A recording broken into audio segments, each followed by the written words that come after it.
calaamadaha sheegtaa inaad tahay qof xooggan. 11 astaamood ayaan kula wadaagi doonaa. Ma leedahay adiga?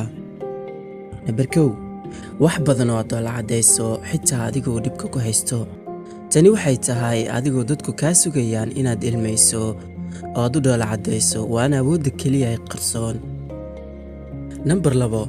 Inuusan hadalka dadweynaha ku saameyn adiga. Dadku waxay noqdaan kuwa adiga ku taageeri doona iyo kuwa adiga ka hor iman doona. Adiguse waxay doonaan sameeyaan marna uma joojisid. 3. Kalsooni ayaad isku qabtaa waa xaqiiqada koowaad ee sheegta inta aad tahay qof xooggan. 4.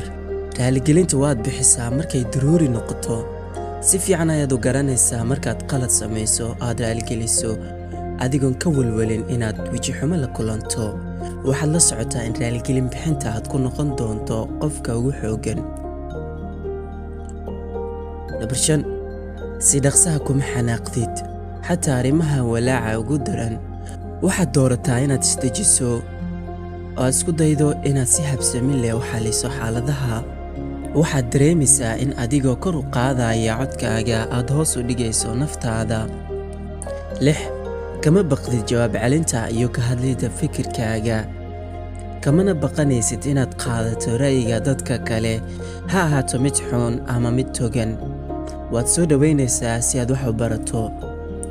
7.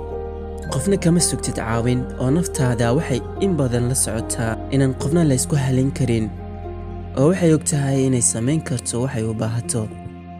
Number 8. Nafsadaada in badan ayaad cafisaa. waxay og tahay marar badan nafteenna inay guuldaraysato laakiin ma dhahdid maxaan u guuldaraystaa oo ma dareentid shalayto. 9. Lama wadaagtid riyooyinkaaga dadka kale. waxaad si weyn ula socotaa afkaarta dadweynaha inay yihiin kuwa la cabiray oo keliya soo adigoo ku kaadso naftaada wax walba waad samayn kartaa sidaas ayaad aaminsan tahay. Number 10. hal qorshe mahan waxaad ku nooshahay adiga. markaad diyaarsato hal qorshe si waxaad sii diyaarsataa qorshayaal kale adigoo ka sii fekera hadday kaa khasaarto midkii hore sidaa uga baxsan lahayd. tani oo sheegta xoogganaanta qofka. 11. waxaad qaadaysaa tallaabo aad ku ilaalinayso caafimaadkaaga. haddii aadan caafimaad qabin ma tihid qof dhammaystiran mana noqon kartid qof halgankiisu ku jira. marka waxaad isku daydaa inaad wax cunto, seexato, cabto, aadna almiinto samayso si caafimaad leh.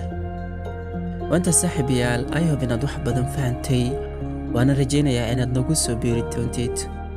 sidoo kale muuqaalka inaad like siisay ayaan rajaynayaa. insha Allah inta muuqaalka xiga farxad ku waara dhammaantiin. nabadgelyo.